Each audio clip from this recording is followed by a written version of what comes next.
Welcome, everybody, to another edition of Headless's Mailbag, Magical Mailbag. I've got two guests with me today. I've got Nick and Heidi from the Unfiltered Rise podcast and the Occult Rejects. Go ahead and introduce yourself and tell people where they can find you. Go ahead, Nick.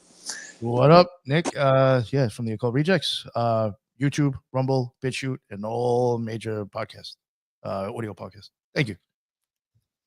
Thank you. Go ahead, Heidi. I am Heidi Love of the Unfiltered Rise, everywhere podcasts are served. Do have my own website, unfilteredrisepodcast.com, and I'm on the Occult Rejects. Thank you for having me. Thank you for being here. So tonight I have brought my symbol, which I think a lot of anime fans might know, but they don't know the story behind it. So I'll just go ahead and get started here. This is called the Brand of Sacrifice, and it's from the manga and TV show, I guess the TV show Berserk, which is fun. But what a lot of people don't know about Berserk is it's actually based on a true story, and it was psychically transmitted to Japan from Germany. Originally, there's this guy in the 1500s called Gotz von Berlichingen, and they call him Gotz of the Iron Arm. Let me read this to you real quick. In 1480 in Jagsuthen, Hornburg Castle was a German knight. He became best known for his role in the Swabian Peasants' War as a model for the main character of the same name in John Wolfgang von Goethe's play Gotz von Berlichingen, and the notorious Gotz quote, which we'll get into later. Gotz came from a family of the lords of Berlichingen and was last of 10 children in the Kilian Berlichingen from Jagsuthen, 1441 May to 1498. And Margathea of Thugen married since 25. For a few years of the childhood, he lived at Juggetson Castle. But what's really interesting about him is he got his arm blown off, just like the character from Berserk. And his name is Gotz, and the character from Berserk's name is Guts. That's a weird little thing. Here's a great picture of his arm, fully articulated, and he would use that to hold his sword. But what's really interesting about the character here, Guts, is that he had a fully articulated freaking metal arm. Oh,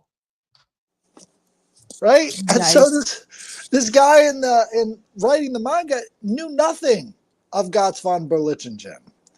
And his hometown has this as their flag today. Oh, wow. Which they loved Gotz. He was incredible. But he was best known for his saying, Leck mich im Arsch. Have you ever heard of that one before? It's German for lick me in the asshole. oh. And what he would do, what he did was he was one-armed pervert on the loose. He was standing up on top of his castle, and this opposing prince decided that he was going to yell out, you need to surrender. And instead of surrendering, he yelled back, "Leck mich im Arsch!" And they loved it so much in Germany that one of the songs of let me see, what's his name? One of the songs by where is it? Okay, so this was made into a song, Leck mich im Arsch, by, I believe it was Wolfgang Mozart. Oh and Mozart wrote Leck mich im Arsch as this dirty body song that he would play for private audiences. Oh my gosh. Leave it to the Germans. No, I'm kidding. I'm a little bit German. And so what's really interesting is that you've got this character who is a mercenary. He wasn't a prince. He was a mercenary, just like the guy in Berserk. And he had a fully articulated metal arm, and also that character was sort of created out of it. So I think there's a lot more magic to be tapped into in this Berserk book, and they talk about this egg, right? And this egg opens up a portal to where the person who holds this egg that has a face on it will then become one of these like cosmic demon characters, right? And to do that, he has to put the brand of sacrifice on people so that these other demons can eat them and then use them for his power. And Oh my so gosh, they're the Sin Eater. It's like the origination of the Sin Eater, basically. it's something like that. But Anita. so in Berserk world, the world is being oppressed and like held down by all of these like demon kings, and so Gotts has a 6 foot long, like 4 foot, well, not 4 foot wide. It's like 2 foot wide sword that he Oh, I'm carries. And glad you said sword. he he slices through both the horse and the rider, and you Oh. know that's his claim to fame is he's got this massive sword, and all he does is train all day with it so that he can do amazing things because he doesn't care about technique. But the guy who was his boss, Griffin, he's all about technique, and you've got this kind of dichotomy going on between them. But I highly suggest getting into Wow. Berserk and finding out about Gotts von Berlichingen. The Nazis also had a Berlichingen brigade, which I think they were tankers. But the idea of this German kind of move towards engineering excellence was really inspired by Gotts and how he had this fully articulated magnetic arm that he would hold his sword in and, scream, lick me in the asshole to Cut opposing. the horse in half. My gosh. Well, that Like, was who cares Guts about from the book. technique? Yeah. Oh, okay. Guts from the book had the 6 foot long sword, but Oh my Guts in real gosh. life, he only had, just this sort of like The normal sword. the Okay. normal sword. But, it's so strange. You've got mercenary, one armed, fully articulated metal arm. And somehow this guy in Japan is channeling all this stuff. And there's a lot of magic in the Berserk series, and so I think there's something to it. There's some kind of a connection there, because the coincidences are just off the chart. So I thought I'd present that. I would say so. Some channeling there, inadvertently or advertently, but maybe it was when he was trying to open up his third eye that this thing came and talked to him. Kidding. But they're the in Crowley sort of way. right. Oh God. There's this. You knew I had to go there. You said the ass part. Winking the blues, winking at his balloon out was winking at him. So there is this sort of medieval sort of component to it because he's in the 1400s, just right past the medieval time period, and Guts in the book is also in the medieval time period. And there's just too many coincidences for this to go sort of unanswered. But I thought that was a great sort of intro to Gotts von Berlichingen. He's got so much more history, and people still revere the guy to this day, and nobody else has heard of him. Easy. Not sure why. And especially being able to survive that sort of wound actually in that day, like probably not. He lived into his 80s. The guy was super old for back then, for even back today, and this guy was a hardened mercenary with his arm blown off. So that's pretty impressive. I mean, your arm, you usually bleed to death. No crap. Arm or leg, you got to be concerned like quickly. Right. So, I mean, somebody helped him out and burned it or something. I don't know. I hate to think how that got fixed. Maggots and stuff, probably. I don't even know. Oh, jeez. I'm sorry. I'm the worst. That's what happens. Weird things stick in your mind. Yep. Read Crowley, you're messed up forever. I'm just letting you people know. That's what happened to me. That's what happened to me too. Oh, but it's still a crazy story. Yeah. Well, see, they like it. It's a little silly, but it's a serious story. I'm just a little silly today. Right. Oh, Nick, did you man. symbol? Yes. I'm going to present it now. Here we go. It's kind of like almost like 2-in-1. 2-for-1. Because I was going to cover. I'm covering the seal of. Basically, the seal of Jupiter. Now, the seal of Jupiter comes with that, and also then will come like. You also, what comes along with the seal of Jupiter is then you'll also get like the 4x4 square, which is the magical square of Jupiter. X22. Yeah, yeah, exactly what X. Yeah, this is a mixer of Mercury and Jupiter. Actually, yeah, I remember that. Nice. But like the seal of Jupiter, I've tried to get like I guess like, listen, I mean it's probably older than what I even have, but I do actually have what I was able to find was dating back to about the 10th or 11th century. You do have it showing up in Arabic mathematic like type books that show planetary squares.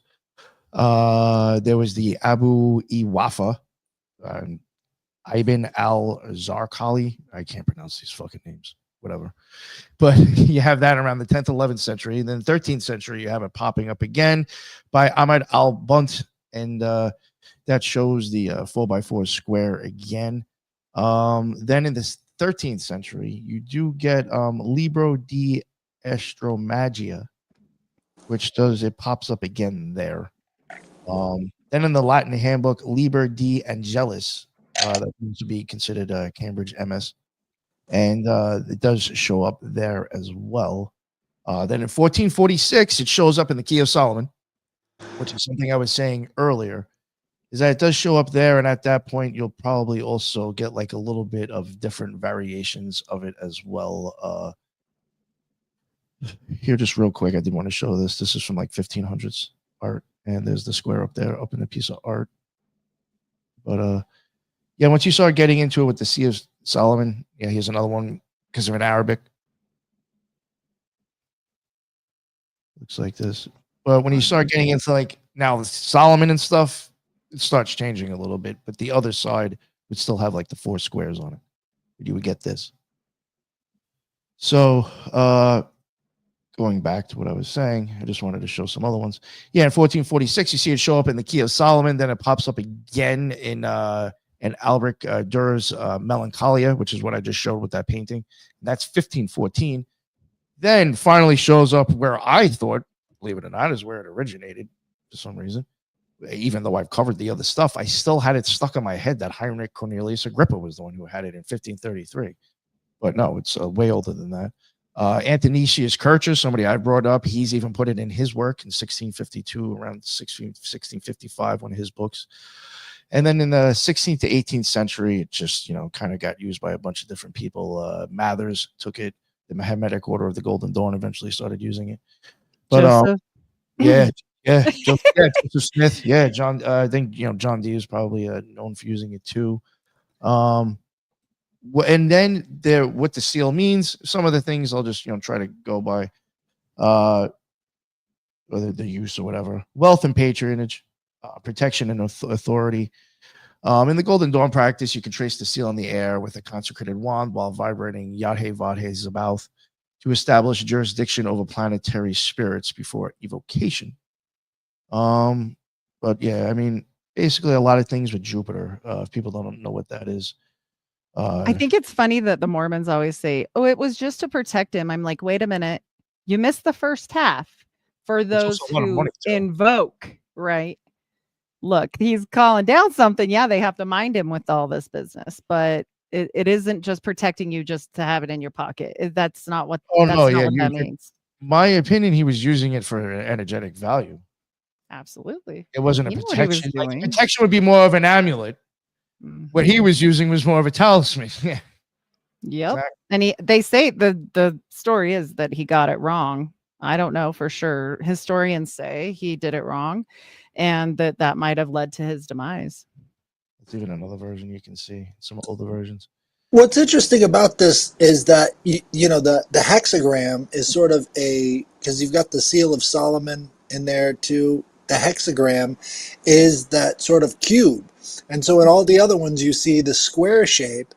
and then it has to do with these numbers. But I think, most of these, I think they should be three-dimensional.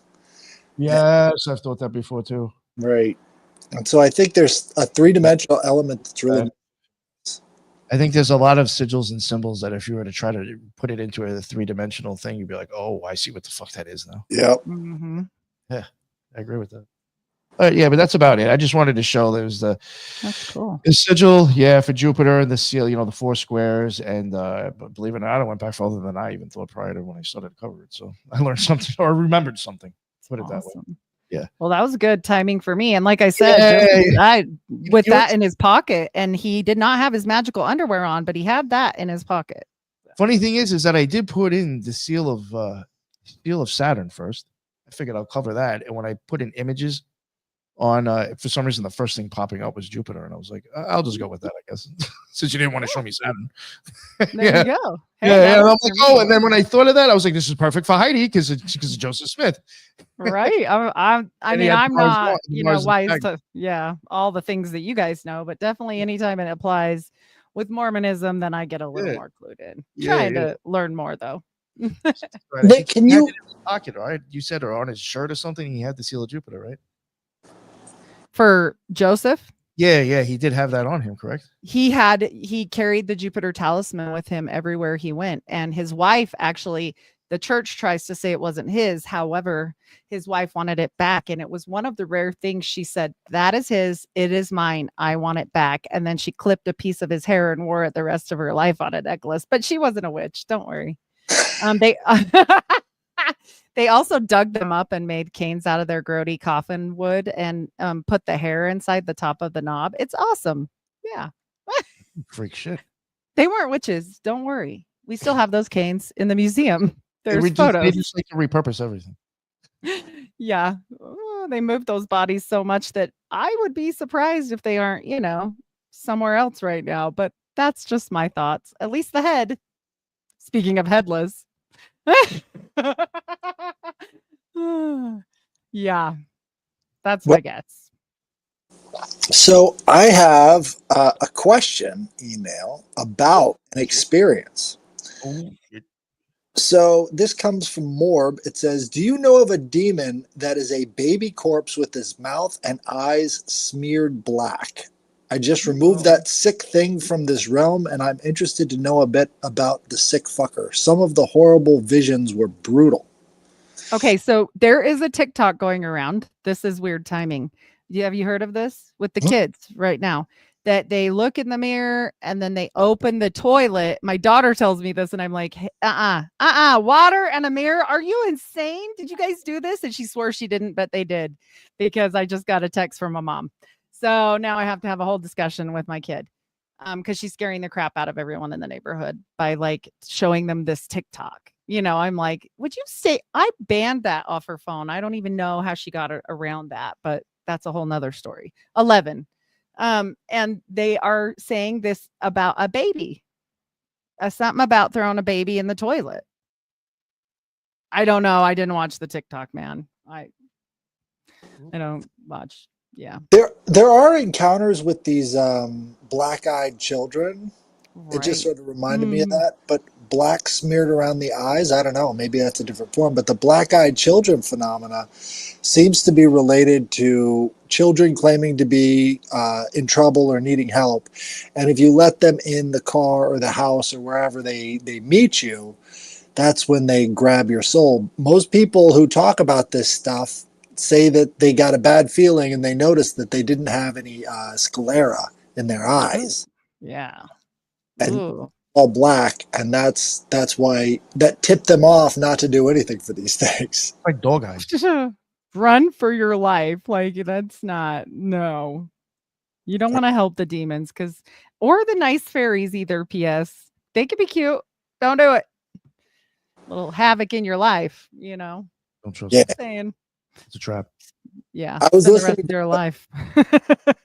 I was listening to Mysterious Universe, and they were talking about all of these fairy trees, that they have a really hard time getting these workers in England to come cut these fairy trees down for highways or bypasses or whatever. And they're like, yeah, you don't mess with them. And the people who do usually end up dying in horrific ways. So, And you have to like leave them little trinkets if you ever start this. Like they'll be like, "Hey, they're like a really bad neurotic girlfriend. They're like, "Hey, let me clean your house." And then they're like, "Now you better give me a gift every damn day." So just remember that, guys.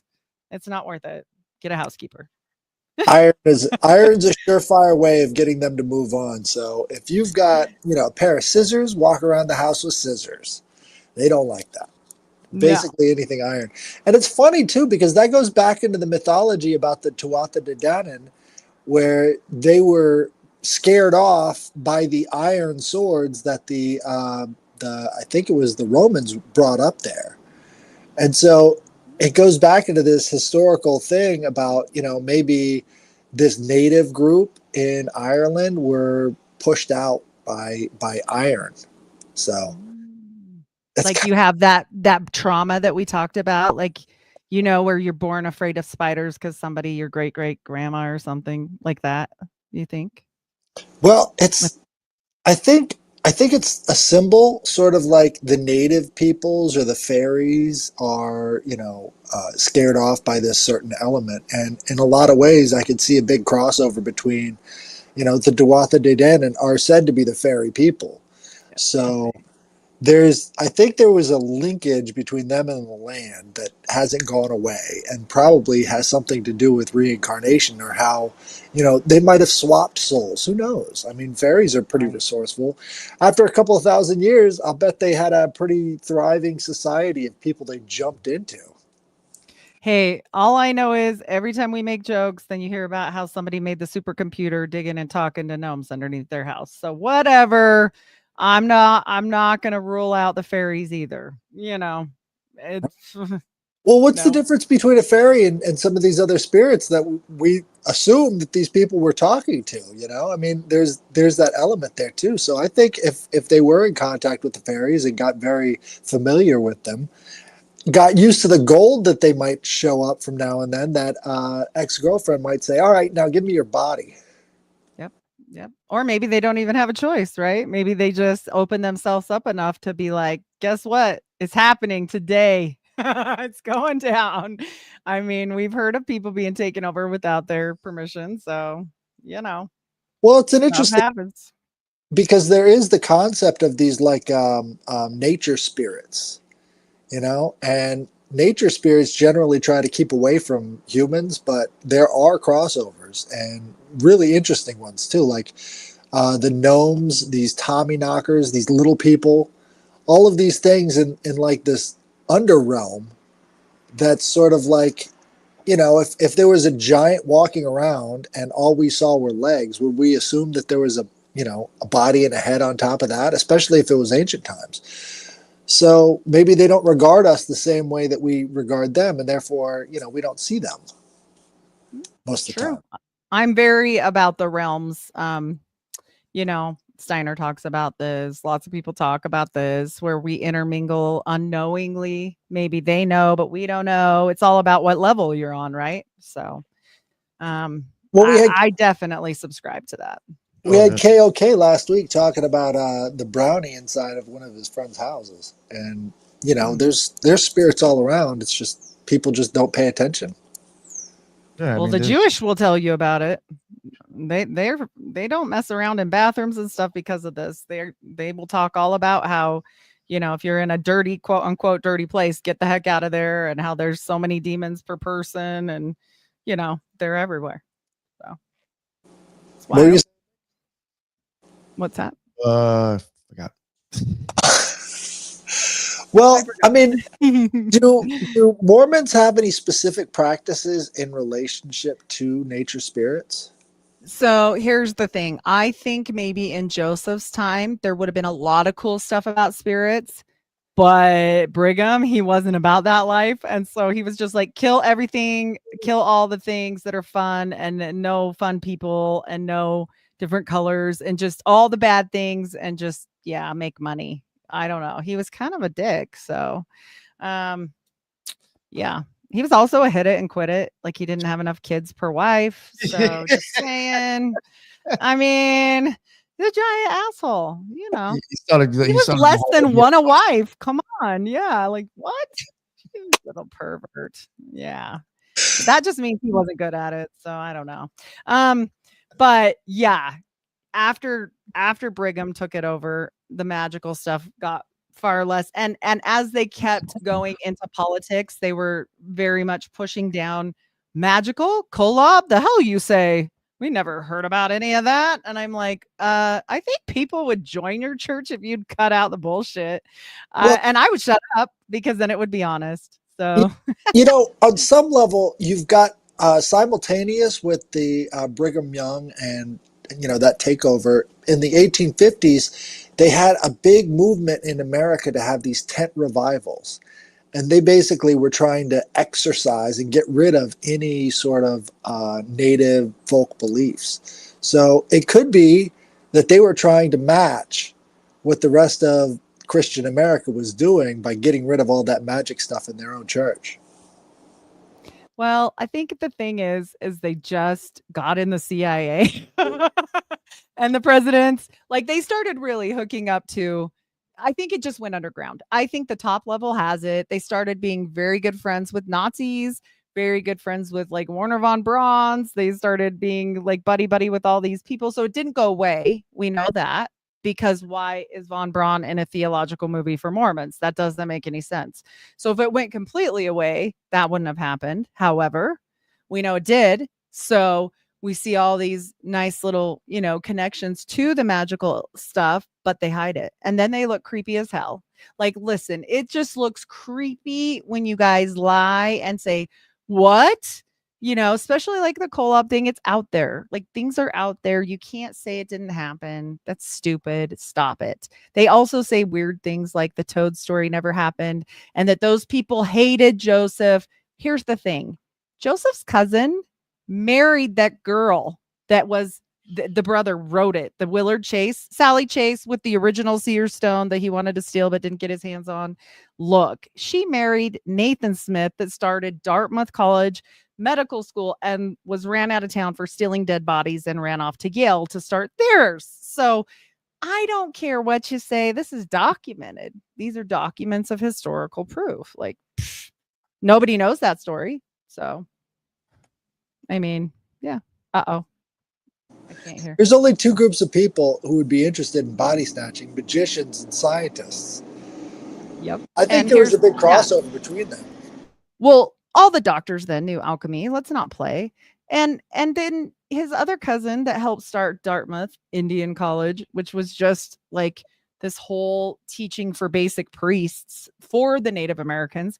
It wasn't an Indian college like where they sent poor people. That's not it. It's like Jesuit training. Okay. His other cousin, Johnny Smith, was there teaching and was a rare books store owner, and he was this master of all these languages. But believe me, they're poor farm people that never knew anything why their great grandpa was an attorney. Like, come on. To bring that up, Joseph Smith's niece ran away from Utah and became the one female member of Bohemian Grove. Because like knows like.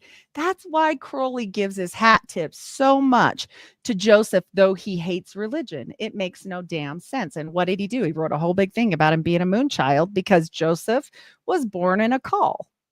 People don't know that story either. Like right. It was a big deal. I think he was definitely planned. He's born on December 23rd. A lot of things happen for him on the 23rd, if you look back, and it's very mystical oriented, but like back then they had to lie about it. And then they just hang the people that told, right? They're like, but she's the witch. Cause his great grandpa did two witches he hung in Salem. So, right. They lie. It's just lies. But it seems like they're keeping it all for themselves. Like that's the big purpose of all, because that's why I taught. Yeah. His niece was also, she was the librarian for Bohemian Grove. She got all of those books. I don't know about you, but I'd like to get my hands on anything from the Bohemian Grove Library. Holy Oh shit. my gosh. You know, Yeah. they put out a play about how they brainwashed these immigrants and put them on Hawaii and created the idea that there were tribes on Hawaii. It was an uninhabited place, and they put this stuff there and tricked them into thinking that they were the natives. Like, Well, that's a play half that of, they they made. own half of Hawaii too. Like No, in real Oh life. yeah, tons. Brandon Fugel owns a fuck ton of property over there. Yeah, the Mormons own Hawaii. Like for real, for real. Oh, the plates. The angel needed them. He had to get them back. he needed those. They're important. But yeah. it's Sir just Donald. crazy though. That team up right there. I think it was more because she said that she was trying to escape the Mormons and trying to escape Brigham Young. But what if she was just working with them? What if she was a double agent? Oh, She was aren't just they siphoning all? all that knowledge from Bohemian Grove back to Utah, which It would not surprise me. That let's they try are and find her so letters, dirty. dude. Yeah. I promise you they're underneath the temple. What do you mean? They got vaults too. Don't pretend. They got a whole system. You know, here in Utah, people don't know this. There's a complete grid system of underground tunnels everywhere. And it's all very easy to differentiate because it is on a grid system. That's the one thing I'll give to them. Okay. They did a good job with the streets. But Capone used to run Ogden underground tunnels back when they had prohibition. This is like stuff people don't know. And even he said, you know what? The Mormons are too much for me. I'm getting out of here. They were intense. I mean, like, Oh, anytime you have these confrontations, you find out how intense they are. But I right? think I think if you were to get a hold of these letters, you'd have to go to Bohemian Grove, and Yeah. they've got files on her. And I guarantee you, if you get one of those cooks to go through the files, you could find out everything you want to know about early church history. That would be badass. Oh my gosh. And then people would die. And then there would be a list. We would all be on it. It would be bad. But it'd be maybe worth it. I might do it. If I you heard, guys came. I I already heard an told Nick. interview. I heard an interview with one of the cooks from Bohemian, Oh shit. and he was talking about the artwork in there is so bizarre and like Is he still alive? Yeah, he was still alive. Like Okay. he came on there anonymously, but it was kind of interesting because, the one thing is that they didn't want you to talk while you were there. If, after you're gone, it doesn't matter. So you got a lot of people that are going to start talking about it because those are big ratings, man. I Oh, want to hear about for what's going on there. sure. For sure. People want to know. People want to know this stuff. It's just like if you could go inside any of these mystical, magical places for a day, like there's so many to pick from, right? And we only know not even half the story. Even those of us that do all we can to research, there's just no way. And that's the sad part because like you said, they keep it for themselves and then they use the goyim, right? For their magical power, and then the people are like, but we love them, but they're nice, and I'm like, they're probably hurting your life, like I mean, I'm just trying to help you, like let's Nick not. says it. Nick says it all the Yeah. time. You do not know these people. You do not ever know any of your favorite politicians, any of your favorite celebrities. You can't know them. So stop thinking you do. Yep. Yep. And it's impossible. And you can't ever know everything either. Like people are like, oh, you got this one thing wrong. Or, oh, where'd you get that from? Or, oh, that sounds ridiculous, blah, blah, blah. And I'm like, look, I know what it sounds like. I didn't write it. Plain and simple. It's hard enough to figure out. And then you've got the obfuscation okay, the Solomon stuff, all of that's buried. They don't want that out. Very few people even know what you're talking about. If you start talking about it, they think you're nuts. Let's go to the Toad story. They think you're talking about Hoffman there. Like all these things, it's not going to be there for you while you watch TV. And buy your new shoes. Like that's not the way it works, Right. So yeah, and we do the best we can, but of course we're not going to know anything either all the way because how would we?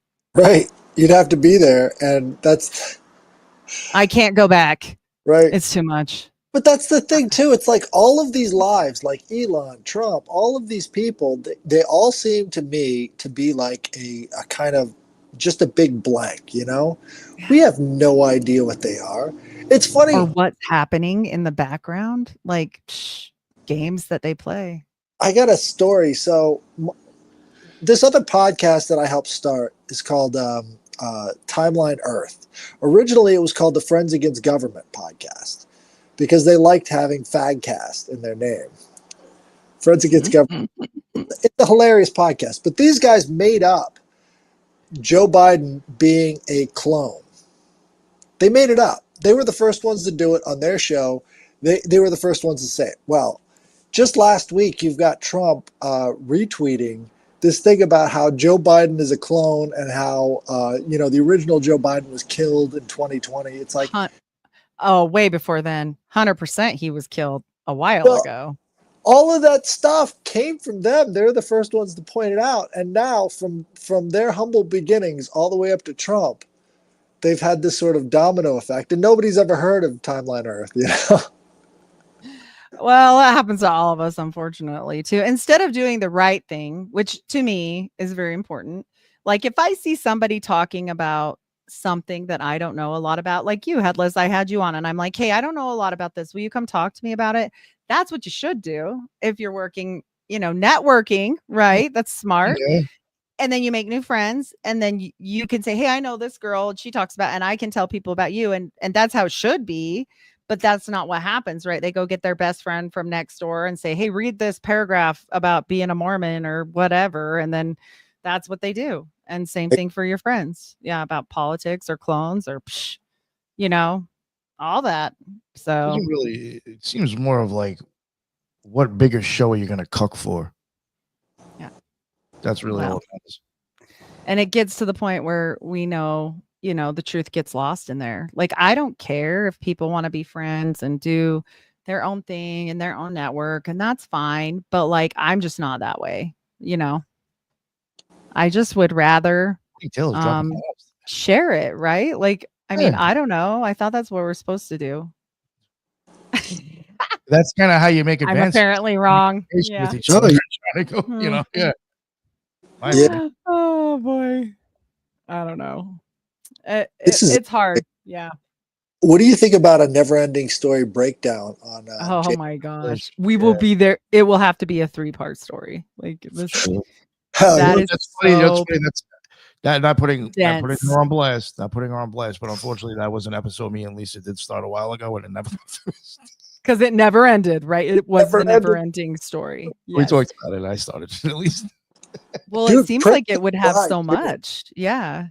Princess Bride would be amazing. Oh, the Princess Bride is about the orphan baby. Yo, that would be fun, actually. Yeah. No, that's a good idea. I guarantee you there's tons of occult symbolism in that. Oh, it is. A lot of comedies actually have it in there if you don't take it as like some of the silly shit makes sense. If you look at it. Magical giant rodents, farm boys with no parents. Come on. Think about the image of the boy being read to. The story and going back and forth between this fourth wall, there's a lot of different ways that they're talking about kind of a mind control situation there, And he's on a journey, right? He's right at pubescent age. He's on his journey. So, I mean, the grandpa handing down the knowledge. It's so packed. That one's a good one.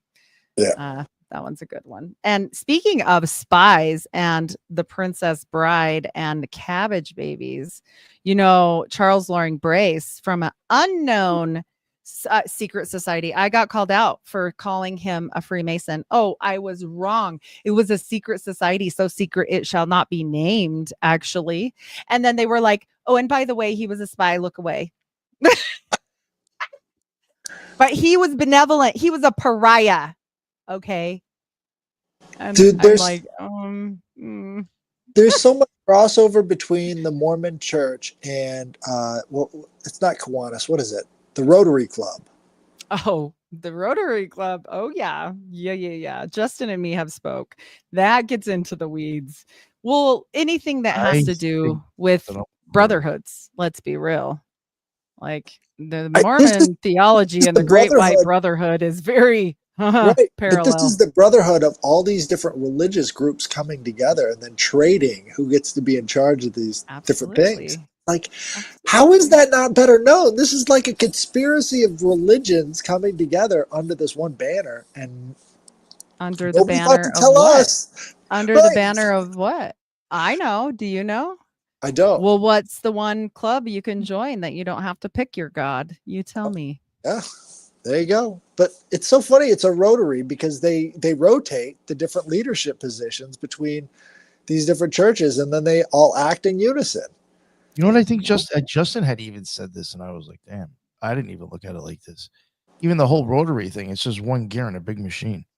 Absolutely. I was like, And damn. they're just it's just a way for them to sell this is how Justin put it, big comfy red chairs to high up individuals, which was organized by not a man, a woman, Beverly Bruff Campbell, who sold these seats at the Mormon Tabernacle Choir so that mobsters and gangsters and politicians and the Pope could all sit by one another and be like, "What up, bruh?"